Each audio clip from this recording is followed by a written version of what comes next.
I evicted my girlfriend and her brother from my house. I own a 3-bedroom house in the suburbs that I bought right before the housing market went crazy. When my girlfriend Sarah moved in with me last year, I thought we were taking the next big step toward marriage. She only worked part-time at a boutique downtown, so I covered the mortgage and the utilities while she bought the groceries. It felt like a fair deal because I made decent money as a software developer and I loved having her around. Everything was perfectly fine for the first 6 months until she came home crying one Tuesday because her older brother Liam got evicted from his apartment. She begged me to let him crash in our spare room just for a few weeks until he got back on his feet. And I had never actually met Liam before because he lived on the other side of the state, but I wanted to be a supportive boyfriend, so I cleared out the guest room and helped him move his stuff in that weekend. I remember that Saturday clearly. I spent 4 hours moving my home office setup into the unfinished basement so Liam could have the room with the good afternoon light. When he finally pulled into my driveway in a rattling silver sedan that looked like it hadn't seen a car wash since 2015, my first impression wasn't great. He didn't look anything like Sarah. She was meticulous, always smelling like bergamot and wearing pressed clothes from her boutique. Liam smelled like stale vape juice and unwashed laundry. He walked up my front steps carrying 2 duffel bags, didn't wipe his shoes on the mat, and gave me a limp handshake. "I'd appreciate it, man," was all he said before disappearing into the spare room. I told myself it was just temporary. People go through rough patches. I went downstairs, ordered us 3 expensive pizzas to celebrate his arrival, and tried to make him feel welcome. He ate 4 slices in silence, staring at his phone the entire time, while Sarah rubbed his back and cooed over him like he was a wounded animal. Within 3 days, I completely regretted my decision. Liam was the absolute worst house guest I have ever experienced in my life. He did not have a job and made 0 effort to look for one. I worked a hybrid schedule, mostly from home, and my basement desk was situated right beneath the living room. From 9 in the morning until 6 at night, all I heard was the heavy thudding bass of my own television playing video games. He didn't just exist in my house, he consumed it. I'd go upstairs to grab a coffee and find him sprawled on my gray sectional couch, wearing the exact same sweatpants he had on the day before, surrounded by a perimeter of half-empty water bottles and dirty plates. He never put a single dish in the dishwasher. He never took out the trash. The tipping point for me during that first week was the whiskey. I kept a bottle of Lagavulin 16 on the top shelf of the pantry. It was a gift to myself when I closed on the house. I drank it maybe twice a year. One Thursday evening, after dealing with a massive server outage at work, I went to pour myself 2 fingers. The bottle was sitting on the kitchen island, completely empty. I found Sarah in the bedroom folding laundry. I held up the empty bottle.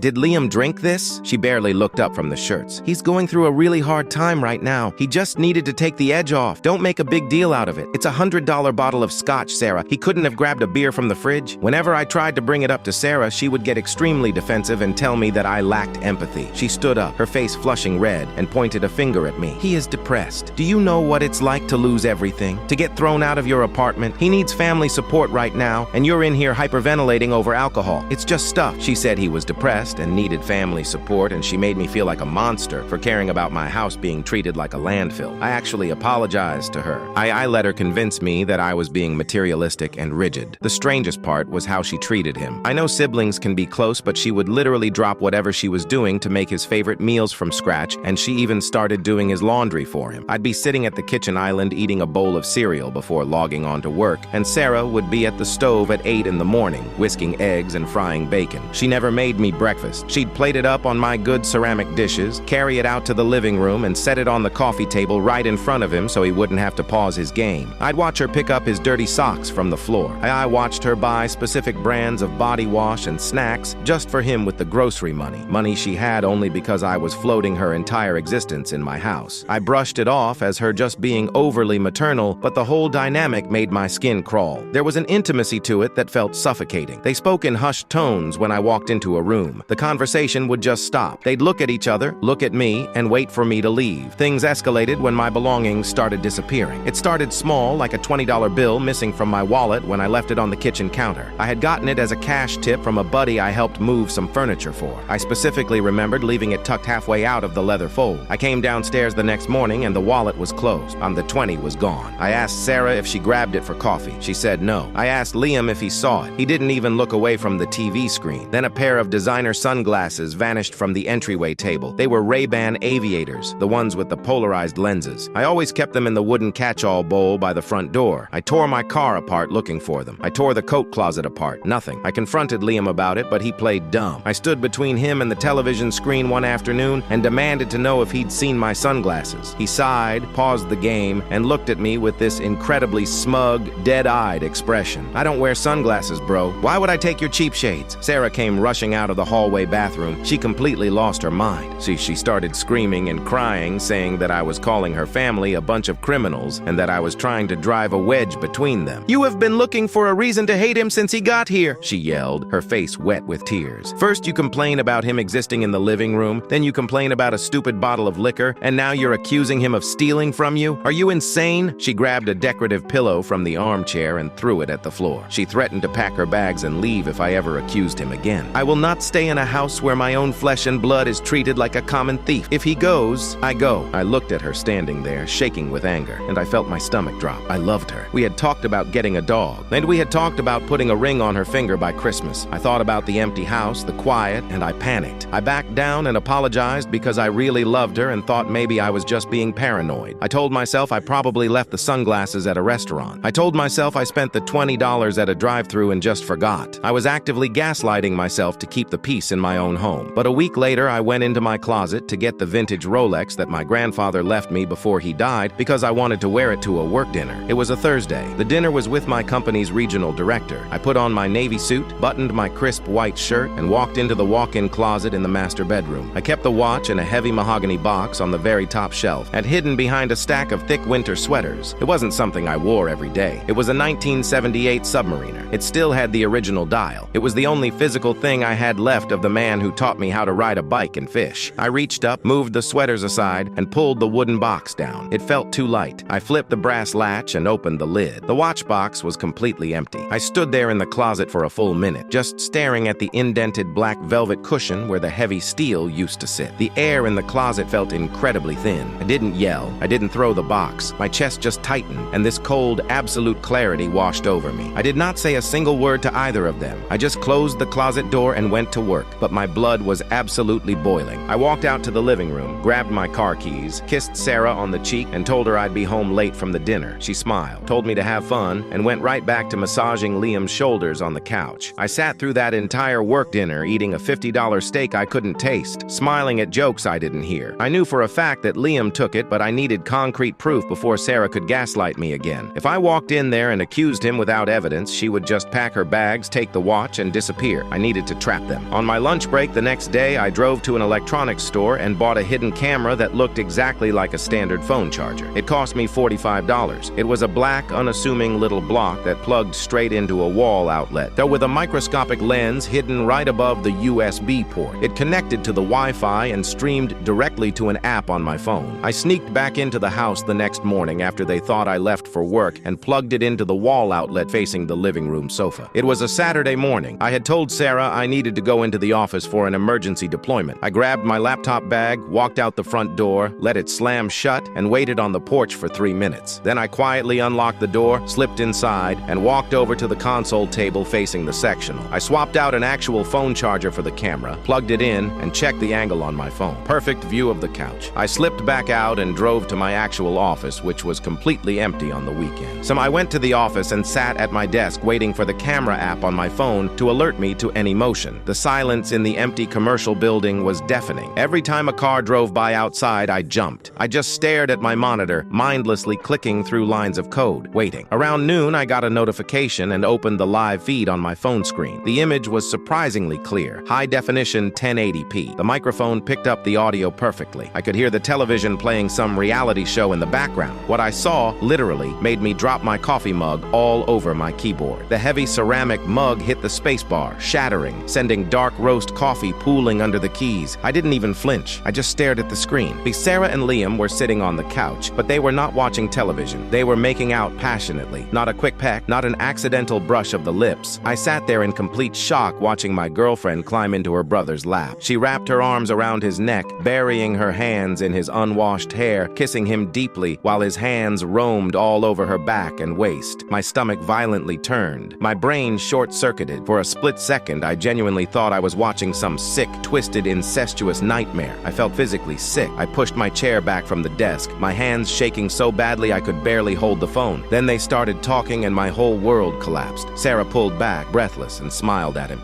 Did you find a place to take it?" Liam pulled my grandfather's Rolex Rolex out of his pocket. The silver band caught the light from the living room window. He dangled it by the clasp. Yeah, gold exchange over in Crestview. Guy on the phone said they buy vintage pieces, no questions asked. They started laughing about how much money they were going to get for it at a pawn shop 2 towns over. Don't let them lowball you, Sarah said, tracing her finger down his chest. I looked it up. That specific model goes for at least 8 grand. Don't take less than 5. 5 grand is a solid deposit on that apartment complex by the river, Liam smirked, putting the watch back into the pocket of his sweatpants. Sarah told him he needed to go that afternoon because I was starting to get suspicious.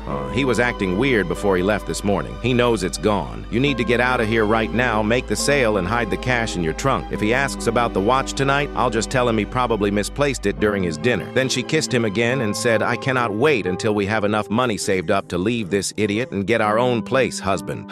He was not her brother. He was her husband. I felt like I was going to throw up as the realization hit me. I actually dry heaved into the trash can under my desk. The room was spinning. Every single interaction over the last year flashed through my head. The way she moved in so quickly. The way she only worked part-time so I would cover the massive expenses. The fake tears when he got evicted. The specific grocery. The laundry. At the defensive screaming matches. The way they stopped talking when I walked into the room. She had been using me for free rent and a comfortable lifestyle while she sneaked her husband into my house under the disguise of a struggling sibling. I wiped my mouth with the back of my hand. My hand stopped shaking. The shock evaporated, replaced by a cold, calculating rage that I had never felt before in my entire life. I immediately logged on to the public county records database. I pulled up the vital statistics page for the state. I didn't know Liam's last name, but I searched the last name I had seen on a piece of mail Liam left around on the kitchen counter a few weeks ago. I cross-referenced it with Sarah's maiden name. The search engine loaded for 3 seconds. It felt like an hour. Sure enough, there was a marriage license from 4 years ago with both of their names on it. Date of union, October 14th. Status, active. They were running a complete scam on me and financing their life by stealing my most valuable possessions. I was nothing but a mark, a high-earning, lonely software developer with a big house and a soft heart. They had probably planned this from the very first day she walked up to me in that coffee shop and bumped into my table. I did not go home and scream or cry. I didn't text her. I didn't demand an explanation. Explanations were for misunderstandings. This was a crime. I called the police non-emergency line and reported the stolen Rolex. The dispatcher answered on the second ring. I kept my voice dead level. I gave her my full name, my address, and told her a felony theft had occurred. I explained that the item was a vintage Rolex valued at over $8,000. I gave the dispatcher the exact name of the pawn shop they mentioned on the video feed and told them I had video evidence of the theft. The suspect's name is Liam, I said, giving them his last name. He is currently driving a silver 2008 Honda Civic. He is on his way to the gold exchange in Crestview right now. I have him on camera holding the stolen property and stating his intention to sell it there. The dispatcher took down the make and model of the car and told me she was dispatching units to the pawn shop immediately. The police went straight to the shop and caught Liam walking out the front door with the cash in his hand. I found this out later from the police report. He had literally just signed the bill of sale, handed over my grandfather's watch, and taken an envelope with $4,500 in cash. 2 cruisers boxed his rusted Civic in before he could even put the key in the ignition. While that was happening, I left work and drove straight home. I didn't speed. I didn't run any red lights. I drove the speed limit, gripping the leather steering wheel so hard my knuckles were bone white. I parked in my driveway next to where Sarah's car was sitting. I unlocked the front door and walked in. The house smelled incredibly sweet, like vanilla and brown sugar. Sarah was in the kitchen baking cookies like absolutely nothing was wrong. She was wearing a floral apron over her jeans, using my expensive KitchenAid mixer. She turned around when she heard the door close, her face lighting up with a brilliant, practiced smile. "Hey, babe, you're home early," she chirped, wiping a smudge of flour off her cheek. "I thought you had a massive project today. I'm making chocolate chip. Liam went out to grab some fresh air." I didn't say a word to her. I walked right past her into the bedroom and grabbed a stack of heavy-duty garbage bags. They were the thick, black 30-gallon bags I kept under the sink for yard work. I walked over to her dresser. I pulled the top drawer completely out of the frame, walked over to the bag, and dumped the entire drawer inside. Underwear, bras, socks, all of it. I heard her footsteps rushing down the hallway. She stood in the doorway of the bedroom, the spatula still in her hand. "What the hell are you doing?" I didn't look at her. I pulled the second drawer out and dumped her expensive boutique sweaters into the trash bag. Then I walked into the master bathroom. I grabbed her armfuls of Sephora makeup, her expensive face creams, her electric toothbrush, and shoved it all into a second bag. I threw every single piece of clothing and makeup she owned into the bags and dragged them out to the front porch. The plastic dragged heavily against the hardwood floors. She followed me around screaming and and demanding to know what I was doing. "Are you psychotic? Stop touching my stuff! What is wrong with you?" She grabbed my arm as I was dragging the third bag down the hallway. I ripped my arm out of her grip without breaking stride. I opened the front door, heaved the bags onto the concrete porch, and turned around to face her. She was hyperventilating, doing that exact same panic attack routine she did when I asked about the sunglasses. "You are insane! I'm calling the police. You can't just throw me out like this." I reached into my pocket. I just pulled out my phone and played the video of her calling him her husband while they plotted to sell my dead grandfather's watch. I held the screen up right to her face. I had the volume turned all the way up. The audio of her own voice echoed on my porch. "I cannot wait until we have enough money saved up to leave this idiot and get our own place, husband." Her face drained of all color, and she instantly started hyperventilating and begging me to listen to her explain.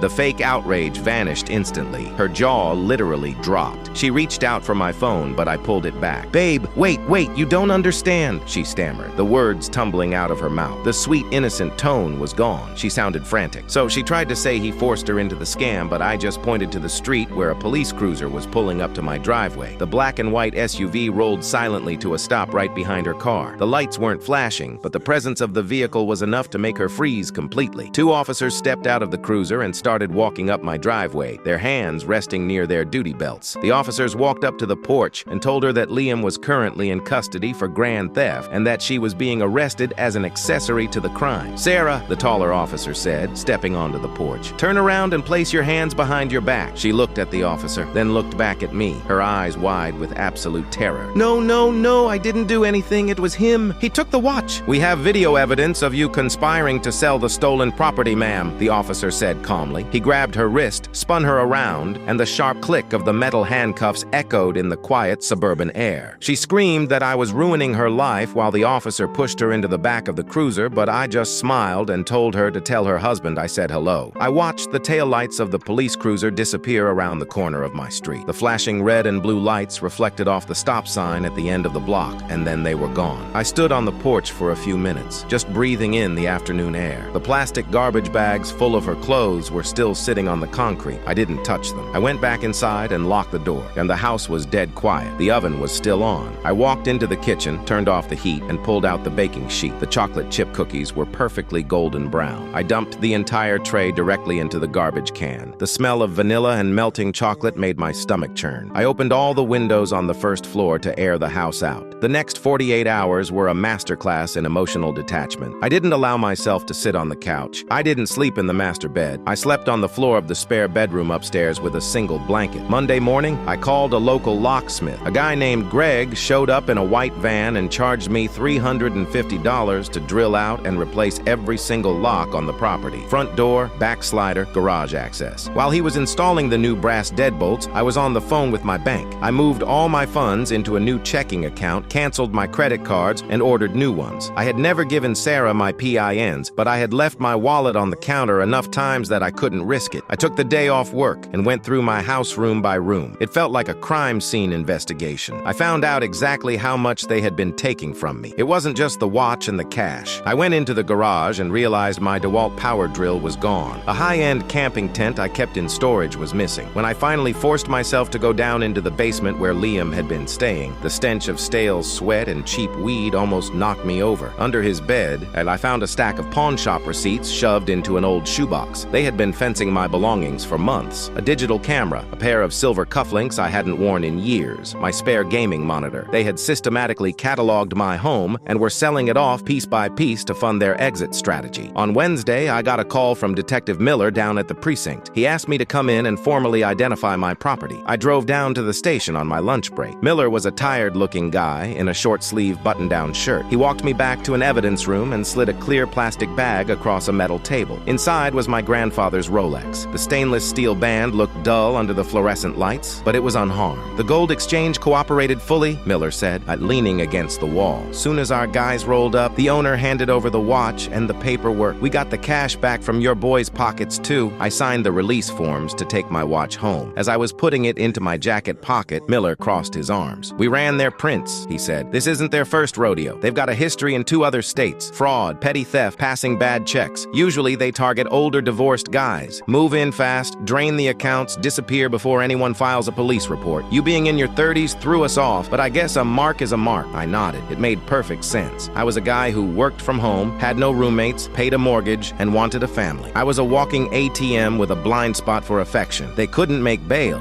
Neither of them had legitimate income on paper, and the judge considered them flight risks given their out-of-state records. They were assigned public defenders. For the first 2 weeks, Sarah tried to call me from the county jail. My phone would ring at random hours, the caller ID showing up as a correctional facility. I rejected every single call. Then the letters started coming. She sent 3 of them. The envelopes were stamped with the jail's outgoing mail seal. I opened the first one just to see what kind of angle she was going to play. The handwriting was neat and loopy, exactly like the grocery list she used to leave on my fridge. It was 4 pages of desperate, frantic backpedaling. She claimed Liam was emotionally abusive. She claimed he forced her into the marriage years ago and made her run these scams against her will. She swore she actually fell in love with me and was trying to figure out a way to escape him and stay with me forever. She begged me to talk to the prosecutor and drop the charges. She said if I really loved her, I would save her. I didn't burn the letter. I didn't cry over it. I drove to the post office, put it in a fresh manila envelope along with the other 2 unopened letters, and mailed them directly to Detective Miller to add to their file. I had the video. I knew exactly who she was. I spent that weekend tearing my living room apart. I dragged the gray sectional couch out the front door and left it on the curb with a free sign taped to the cushions. I couldn't look at it without seeing the live feed of them together. I hired a professional cleaning crew to come in and deep clean the entire house, top to bottom. They steam cleaned the carpets, scrubbed the baseboards, and sanitized the bathrooms. When they left, the house smelled like bleach and lemon. The vanilla was completely gone. The legal process dragged on for about 6 months. The criminal justice system is incredibly slow, but my involvement was minimal. The evidence was bulletproof. The pawn shop owner testified he bought the watch from Liam. The hidden camera footage showed the conspiracy and the clear intent. My financial records proved I owned the home and the stolen items. The public defenders tried to negotiate a plea deal to keep them out of state prison, but the prosecutor wasn't having it because the value of the watch exceeded the threshold for grand theft, and because they crossed state lines with previous warrants, the hammer came down hard. And I didn't go to the sentencing hearing. I had to work, and frankly, I had zero interest in seeing either of them ever again. The prosecutor called me that afternoon to give me the rundown. Liam got 3 years in a state penitentiary. His prior record did him absolutely no favors. Sarah got 18 months, followed by 3 years of supervised probation and a permanent felony record that would ensure she never worked in retail or handled cash again. I thanked the attorney, hung up the phone, and closed my laptop. It's been over a year since I dragged those garbage bags onto my porch. The house looks different now. I bought a leather Chesterfield sofa for the living room. I turned the basement back into my office. The guest room is actually a guest room again, with fresh sheets and no lingering smell of vape smoke. And I put the Lagavulin back on the top shelf of the pantry. My grandfather's Rolex doesn't sit in the closet anymore. I put it in a safe deposit box at my bank. I don't need to wear it to work dinners to impress anyone. I started dating again recently. Just casual coffees and lunches. I don't rush anything. I split the bill. I ask questions, and I actually listen to the answers. I don't let anyone move their things into my space, and I certainly don't let their family members crash on my couch. Sometimes when I'm working late, I'll walk upstairs to grab a glass of water. The house is completely silent. The only sound is the hum of the refrigerator. In the beginning, that silence used to bother me. It made me feel isolated. Now I stand in my kitchen, look out at my driveway, and I just appreciate the quiet. I own my house, and I own my time, and nobody is living here but me. I thought the story was completely over, but the universe has a funny way of testing your resolve. 14 months after the sentencing, I was at a generic chain grocery store 2 towns over from mine. It was a Tuesday night, raining, the kind of weather that makes everyone rush through the aisles. I was in the produce section picking out Honeycrisp apples. I had my AirPods in, listening to a tech podcast, minding my own business. I turned my shopping cart down the soup aisle, and there she was, Sarah. She didn't look like the woman who used to stand in my kitchen wearing a floral apron. She looked at least 10 years older. The bouncy, perfectly highlighted hair was gone, replaced by flat, uneven brown roots pulled back into a tight ponytail. She was wearing an oversized gray hoodie that looked like it had been washed 100 times and a pair of faded black leggings. She was standing in front of the bottom shelf, staring intently at the generic brand chicken noodle soup. My chest tightened for a fraction of a second. Just pure muscle memory. Then the feeling completely vanished. I didn't feel anger. I didn't feel a lingering sense of betrayal. I didn't feel the urge to gloat. I just felt an overwhelming sense of indifference. I could have backed up my cart and gone down the next aisle. I could have easily avoided her, but I didn't. I needed chicken broth. I pushed my cart forward. The squeak of the front wheel cut through the quiet aisle. She looked up. We locked eyes. I watched the color completely drain from her face. It's exactly like it did on my front porch that afternoon. Her eyes darted left and right like she was looking for a police officer to jump out from behind the canned tomato potatoes. She gripped the tin can in her hand. "David," she breathed out. Her voice was raspy. I stopped my cart. I didn't smile. I didn't scowl. "Sarah," she swallowed hard, looking down at my cart. It was full of fresh vegetables, a nice cut of salmon, a bag of decent coffee, the life she used to have. Then she looked back up at me. The old instincts, the grifter muscle memory tried to kick in. I could see the gears turning behind her eyes. She softened her posture, hunched her shoulders, and tried to look small and harmless. "I just got out," she said quietly. "A month ago. I'm at a halfway house in the city." "Congratulations," I said flatly. I reached past her and grabbed a carton of organic chicken broth from the shelf. "Liam is still inside," she continued, taking a half step toward me. The scent of sweet vanilla was completely gone. She smelled like stale cigarette smoke and damp laundry. "He got into a fight in the yard. They added time. I haven't spoken to him since the trial." She was waiting for me to react. She was waiting for me to show a sliver of sympathy, a crack in the armor she could pry open. "That sounds like a Liam problem," I said. I tossed the broth into my cart. Her eyes welled up with tears. Real or fake, I didn't know, and I didn't care. "I have nothing, David. My record, nobody will hire me. I'm working under the table at a commercial laundromat for $6 an hour. I take the bus 2 hours each way. I can barely afford to eat." She looked down at her hands. The nails that used to be perfectly manicured with my money were chipped and bitten down to the quick. "I know I messed up. I think about what I lost every single day. You were the only good thing that ever happened to me." It was the exact same script, the victim routine, the damsel in distress looking for a lifeline. 4 years ago, I would have handed her a $50 bill without thinking twice. I would have felt guilty for having a warm house while she was struggling to buy a 90-cent can of soup. But I knew the truth now. Empathy is a finite resource, and she had entirely bankrupted mine. I looked at her. I didn't raise my voice. I spoke to her with the exact same tone I would use to decline an extended car warranty over the phone. "You didn't mess up, Sarah.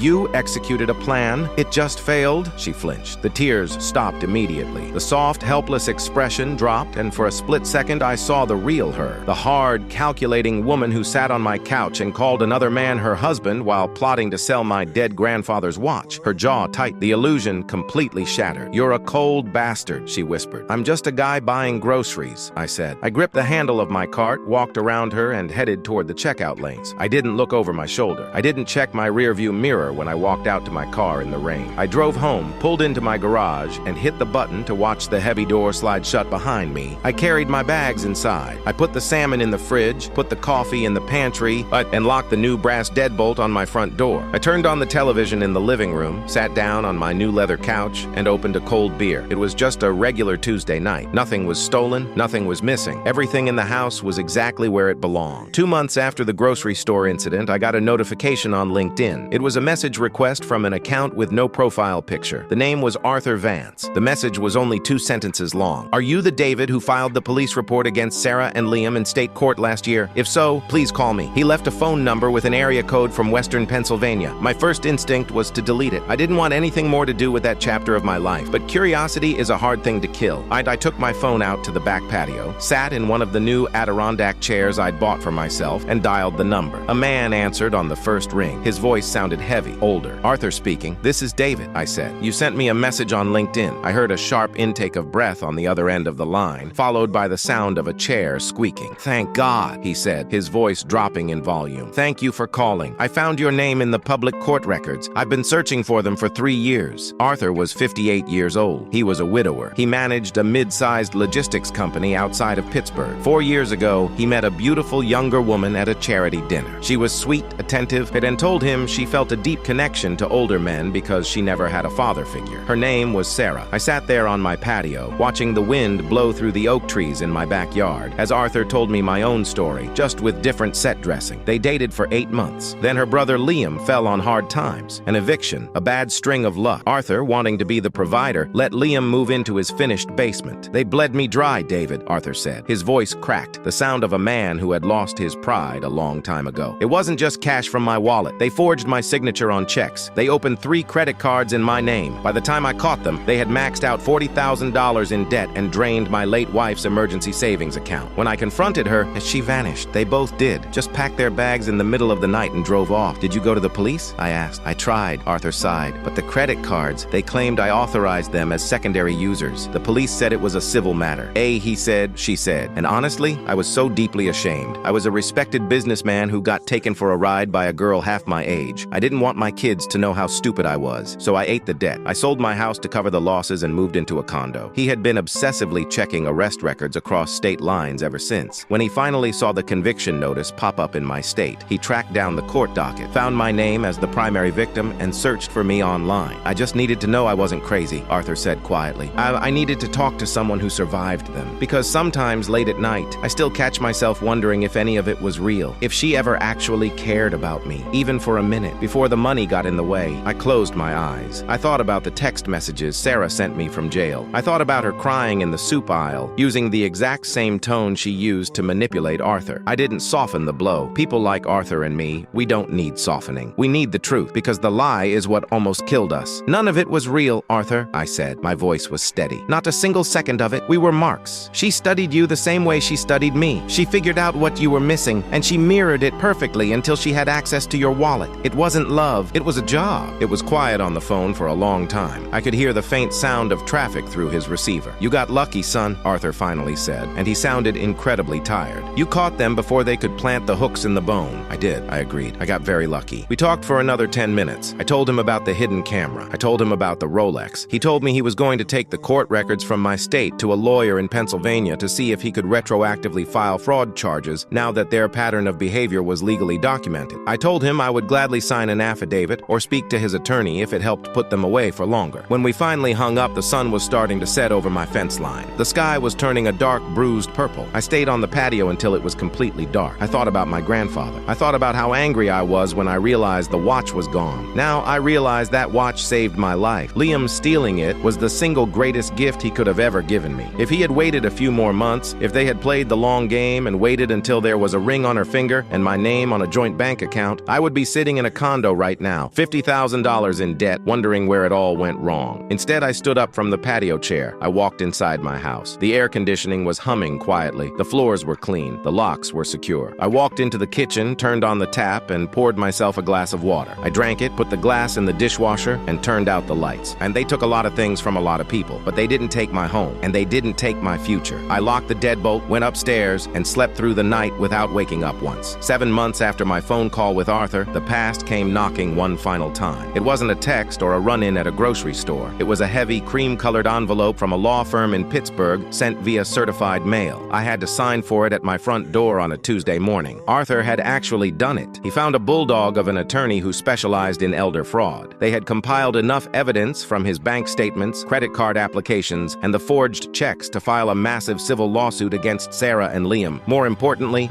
they had handed that file over to the Allegheny County District Attorney's Office. The DA was moving to indict them on multiple counts of wire fraud, identity theft, and conspiracy. But to build an airtight criminal case, they needed to establish a documented, undeniable pattern of behavior. They needed to prove Arthur wasn't just an isolated mistake or a misunderstanding between a couple. They needed my case. The envelope contained a subpoena for a sworn deposition. Since it was an out-of-state matter, I didn't have to fly to Pennsylvania. 3 weeks later, I took a half-day off work and drove downtown to a local law office that Arthur's attorney had contracted. I sat in a sterile, glass-walled conference room on the 14th floor. The room smelled strongly of Windex and stale espresso. A court reporter sat in the corner, but her fingers hovering over a steno machine. In front of me was a large, flat-screen monitor set up for a secure Zoom call. At exactly 10 in the morning, the screen flickered to life. The feed was split into 4 grid squares. In the top left was Arthur, sitting in what looked like a home office, wearing a neatly pressed suit. In the bottom left was the Pennsylvania prosecutor. In the top right was Sarah. She was sitting in a cramped, poorly lit room next to a public defender. If she looked bad in the grocery store, she looked completely hollowed out now. Her skin was sallow. She wore a plain white button-down shirt that was slightly too large for her. She kept her eyes glued to the table in front of her. Liam wasn't on the call. He was still sitting in a state penitentiary serving out his extended sentence for the yard fight. His legal representation was handling his side in absentia. The deposition lasted exactly 2 hours. The prosecutor asked me to recount everything. I didn't embellish. I didn't inject my feelings into the record. I spoke in flat chronological facts. I stated the date she moved in. I stated the date Liam arrived. I detailed the missing $20, the missing sunglasses, the missing liquor. Then we got to the Rolex. The prosecutor played the video from my hidden camera for the record. The audio echoed out of the monitor's speakers into the quiet conference room. I cannot wait until we have enough money saved up to leave this idiot and get our own place, husband. I watched Arthur's face on the screen. He closed his eyes and let out a long, slow breath. Hearing the absolute confirmation of their grift, spoken in her own voice, was the closure he had been starving for. Then it was the public defender's turn to cross-examine me. He tried his his best with the absolute garbage hand he was dealt. He tried to paint me as a bitter ex-boyfriend. He asked if I had ever given Sarah permission to sell my things. He asked if I was aware of her struggling financial background. I am aware she lived in my house rent-free while funneling my assets to her husband, I replied. I didn't raise my voice. I just stared directly into the webcam. I am aware she systematically stole from me, just as she systematically stole from Mr. Vance. Sarah finally looked up at the camera. Her eyes met mine through the digital feed. There was no fake crying this time, no hyperventilating, no desperate pleas for mercy. She just looked at me with this dead and empty resignation. She knew it was over. The domino I had tipped over by calling the police that afternoon in my office had finally reached the end of the line. Because she was currently serving 3 years of supervised probation in my state, any new felony indictment would trigger an immediate probation violation. She wasn't just facing new charges in Pennsylvania, she was going back to prison here first. The deposition concluded. The attorneys gave their standard sign-offs. "Thank you for your time today, David," Arthur said right before the feed cut. He smiled. It was a small, tired smile, but it was genuine. "You're a good man. Take care of yourself, Arthur," I said. The screen went black. I stood up, pushed my chair in, and walked out of the law office. I took the elevator down to the lobby and stepped out onto the busy downtown sidewalk. The sun was shining. The air was crisp. People were rushing past me, holding briefcases and paper coffee cups, totally consumed by their own lives. I realized I was starving. I walked 2 blocks to a classic chrome-paneled diner I used to frequent back when I worked in the city. I slid into a red vinyl booth by the window. A waitress wearing a faded blue apron dropped a thick ceramic mug of black coffee on the table. I ordered a massive breakfast, 2 eggs over easy, a mountain of hash browns, crispy bacon, and wheat toast. I ate every single bite. I watched the cars drive by outside the window. I felt incredibly light. The invisible weight that I hadn't even realized I was still carrying across my shoulders completely dissolved. Then when the waitress brought the check, the total was $16. I opened my leather wallet. I pulled out a crisp, fresh $20 bill. I slipped it under the coffee mug. It was exactly the same amount of money that had gone missing from my kitchen counter on that first morning. I didn't need the change. I walked out of the diner, got into my car, and drove back to my house. The driveway was empty. The lawn was freshly cut. I unlocked the front door and walked inside. The house was quiet, and for the rest of my life, it would only be filled with the people I chose to let in. 2.5 years passed. The final piece of the puzzle arrived in the mail on a Thursday in late October. It wasn't certified this time, just a standard manila envelope from the Allegheny County District Attorney's Office. I opened it standing at my kitchen island with a cup of black coffee in my hand. It was a copy of the final judgment. They had both taken plea deals to avoid a jury trial. The paper trail was too dense, and Arthur's attorney had done a flawless job boxing them in. Sarah got 60 months in a federal women's facility. Liam got 90 months in a medium-security prison on top of his current sentence, and was ordered to pay restitution that he would never actually be able to afford. I read the document twice. I looked at the official stamp at the bottom of the page. I didn't feel a rush of vindication. I didn't feel the need to call Arthur and celebrate. I just felt a profound, heavy sense of finality. I walked over to the home office I had rebuilt in the spare bedroom. I fed the court document into my cross-cut paper shredder. I watched the thick legal paper get chewed into tiny, unrecognizable strips of confetti. Then I took the recycling bin out to the curb. That winter, I finally got the dog I had been talking about. I went down to the county animal shelter on a Saturday morning. I walked past the cages full of hyperactive puppies and purebreds. I stopped in front of a chain-link run at the very back of the building. Sitting on a concrete floor was a 3-year-old German Shepherd mix. He was missing half of his left ear, his coat was rough, and he looked incredibly tired. His intake paperwork said he was found tied to a street sign in a neighboring county. I paid the $75 adoption fee, bought a heavy-duty nylon leash, and brought him home. I named him Mac. Mac was not a polite house guest at first. He chewed the leg of my wooden coffee table. He threw up on my rug. He barked at the mailman. But Mac didn't lie to me. When he was hungry, he sat by his bowl. When he wanted to go outside, he nudged the back door with his nose. He was exactly what he presented himself to be. Taking Mac to the local dog park is how I met Elena. It was a freezing morning in February. The ground was hard and covered in frost. I was wearing a thick Carhartt jacket, throwing a tennis ball for Mac. Elena was standing near the fence, holding a thermos, watching her golden retriever dig a hole in the frozen dirt. She wasn't dressed to impress anyone. She wore a bulky wool hat pulled down over her ears, a faded Patagonia fleece, and mud-stained boots. She didn't drop her keys or pretend to need help. She just walked over, pointed at Mac's missing ear, and then asked, "Coyote? Previous owner, I think," I said. She nodded, took a sip from her thermos, and kept her eyes on the dog. "People are trash." "Yeah," I said, "they are." We stood there in silence for 10 minutes. It was the most comfortable silence I had shared with another human being in 3 years. Elena was a physical therapist at a sports rehab clinic. She was 34. She owned her own condo. She drove a 6-year-old Subaru that she maintained herself. I didn't rush anything. We saw each other at the dog park on weekends. After 2 months, I asked if she wanted to grab a coffee. We went to a bakery downtown. When the cashier rang up our 2 coffees and 2 scones, I reached for my wallet. Elena physically blocked my hand, tapped her own credit card on the reader and said, "I got this round. Hey, you can get the next one." I looked at the card reader. It flashed approve. It was a tiny, insignificant gesture, but it meant everything. We dated for 14 months before she ever saw the inside of my house. I didn't hide my past from her. On our 4th dinner date, sitting in a crowded Italian restaurant, I laid it all out. I didn't use it as a sob story to gain sympathy. I stated it as a matter of historical fact. I told her about Sarah. I told her about Liam. I told her about the watch, the hidden camera, and the arrests. I have strict boundaries now, I told her, looking her dead in the eye. I don't merge finances. I don't co-sign loans, and I don't do unannounced house guests. Elena didn't flinch. She didn't reach across the table and offer empty platitudes. She took a bite of her pasta, chewed it slowly, and swallowed. "My ex-husband gambled away our down payment for a house on sports betting apps," she said flatly. "I spent 2 years paying off his hidden credit cards before the divorce was finalized. If you ever ask me to co-sign a loan, I will pepper spray you." I actually laughed. It was the first time I had genuinely laughed about my own trauma. When Elena finally started coming over to my house, the dynamic was entirely different. She didn't try to take over my space. She didn't rearrange my kitchen cabinets or leave her clothes scattered across my bedroom floor. If she used a dish, she washed it. If she finished the milk, she replaced it. She moved in a year and a half later. We sat down at the kitchen island with a spreadsheet and a calculator. We drafted a legal cohabitation agreement. She pays exactly 30% of the household bills, proportional to our income disparity. She transfers the money to me on the 1st of every month. I pay the mortgage. The house remains in my name. We keep our own bank accounts. Some people might look at our arrangement and call it cold. They might say it lacks romance or trust, but those people have never stood on their own front porch and watched their entire reality get shoved into the back of a police cruiser. True romance isn't blind trust. It's mutual respect. It's knowing exactly who the person sitting across from you is and knowing they aren't trying to extract anything from you. It is a Sunday morning right now. I am sitting at the kitchen island. The house smells like dark roast coffee and toasted bagels. Mac is asleep on the rug by the back door,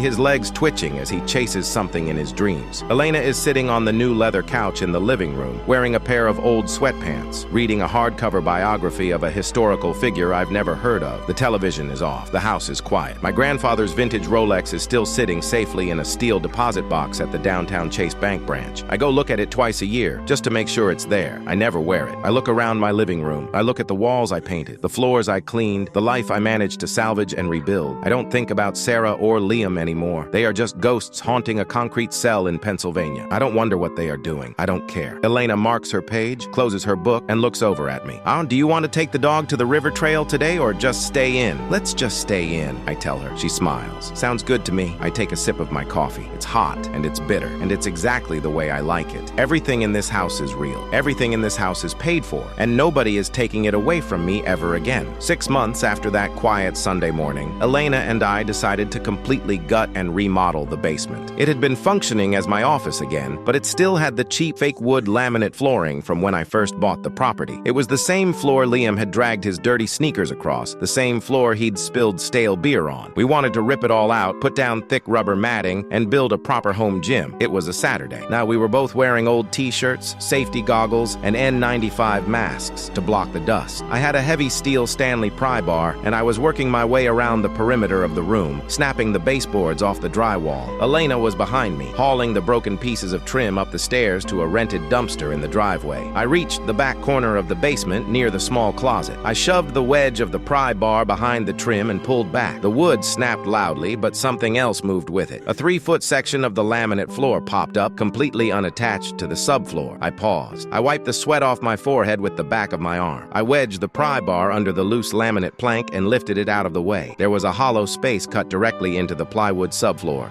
right between the joists. Inside the cavity was a heavy, dark gray metal lockbox. It was the size of a thick dictionary. My heart did a strange, uncomfortable stutter. It was a phantom reflex. Even after all this time, the sudden presence of a secret in my house made the hair on my arm stand up. I dropped the pry bar. It clattered against the concrete. Elena came down the stairs, carrying 2 empty trash bags. She saw me kneeling in the corner, staring at the floor. She walked over, pulled her mask down around her neck, and looked into the hole. "What is that?" she asked. Her voice was perfectly calm. "I don't know," I said, "but it's not mine." I reached into the floor and pulled the box out. It was surprisingly heavy. It had a standard keyhole lock on the front. I didn't hesitate. I didn't leave it there to wonder about it. I walked over to my workbench, grabbed a flathead screwdriver and a framing hammer and brought them back to the floor. I wedged the flathead into the lock mechanism and slammed the hammer down on the handle twice. The cheap metal casing cracked. I twisted the screwdriver and the lid popped open. Elena knelt down next to me. Our shoulders were touching. We looked inside the box together. It wasn't cash. It was a plastic Ziploc bag stuffed with assorted ID cards, social security cards, and passports. I flipped through them. There were 3 different driver's licenses with Sarah's picture, all bearing different legal names and different home addresses across the Midwest. Beneath the bag of fake identities was a small, faded blue velvet jewelry pouch. I picked it up. It felt heavy, and I loosened the drawstring and tipped the contents into the palm of my work glove. A platinum diamond engagement ring and a matching men's wedding band tumbled out. The diamond was an older cut, maybe a carat and a half, set in a vintage filigree band. They were completely pristine. I picked up the men's band and held it up to the overhead fluorescent light. There was a delicate cursive engraving on the inside of the metal. A&M Forever, 1986. I stared at the inscription. I knew exactly who A was, Arthur, and M was his late wife. They hadn't just drained his bank accounts and maxed out his credit cards. They had stolen the physical memory of his dead wife. They had taken the rings right out of his condo, driven across state lines, and stashed them under the floorboards of my house for safekeeping. But they were probably waiting for the heat to die down before trying to pawn them. But they got arrested in my driveway before they ever had the chance to pry the floorboards back up. I closed my hand around the rings. My jaw was clenched so tight my teeth ached. I looked over at Elena. I expected her to be shocked or disgusted or maybe even angry that this kind of criminal baggage was still buried in the house we were trying to build a life in. Elena looked at the rings in my hand. She looked at the fake IDs. Then she pulled off her heavy leather work gloves, reached into her pocket, and pulled out her phone. "Do we have a small padded box somewhere?" she asked. "Or do we need to go buy one at the FedEx store?" I looked at her. "We have one in the office." "Good," she said, standing up. "Go wash your hands. Call Arthur. I'll get the tape and the shipping labels. We'll send it overnight insured. We can drop it off before they close at 4. There was no drama. There was no screaming. There was no frantic discussion about how my past was haunting us. There was a problem, and my partner immediately looked for the most logical, efficient way to solve it with me. I walked upstairs, washed the drywall dust off my hands, and dialed the Pennsylvania area code from my contacts. Arthur answered on the 3rd ring. He sounded older, a little more fragile than the last time we spoke. "David, is everything okay?" "Everything is fine, Arthur," I said, leaning against my kitchen island. "I'm doing some renovations on my house today, tearing up the basement floors." "Oh," he said, sounding confused. "Well, good for you. Always nice to upgrade. I found a lockbox under the floorboards," I continued, keeping my voice steady. "Arthur, what was your late wife's name?" The line went completely dead silent. I could hear a clock ticking in the background of his house. "Martha," he whispered. His voice cracked violently on the 2 syllables. "I have your rings, Arthur," I said. "The wedding band, the engagement ring. They've been sitting under the wood in my basement this whole time. I'm overnighting them to you right now. You'll have them by Monday morning." I heard the sound of the phone dropping on a hard surface. Then I heard the muffled, ragged sound of an old man breaking down into heavy, uncontrollable sobs. He cried for a full 2 minutes. I didn't say anything. I just stayed on the line, listening, holding space for him to finally get back the one thing he thought was lost forever. When he finally picked the phone back up, his voice was thick. "I don't know how to thank you, David. I thought she sold them for scrap." "You don't need to thank me," I told him. "I'm just returning what belongs to you." Elena and I drove to the shipping center at 3:30 p.m. I paid for the highest tier of overnight signed delivery insurance they offered. I watched the clerk scan the barcode and toss the small box into the outgoing bin. We drove back to the house in her Subaru. We walked back down into the basement, put our masks and safety goggles back on, and picked up our tools. We worked until midnight. We ripped out every single plank of that laminate floor. We pulled every rusty nail out of the subfloor. We swept the concrete clean, vacuumed the dust, and patched the hole where the lockbox had been hidden. The next weekend, we laid down the thick black rubber mats. We painted the walls a bright, clean white. We carried down a heavy steel squat rack, a bench press, and a treadmill. We completely erased the room Liam used to live in. We replaced it with something heavy, solid, and ours. I still have a 3-bedroom house in the suburbs, but it feels entirely different now. It doesn't feel like a trap waiting to be sprung. It doesn't feel like a target. When the wind blows hard against the windows in the middle of winter, I don't feel cold. The locks are strong. The dogs are fed. The bills are paid. The people who tried to destroy me are locked in concrete boxes hundreds of miles away. And I am sitting in the home they tried to steal, living a better life than they could have ever scammed out of anyone.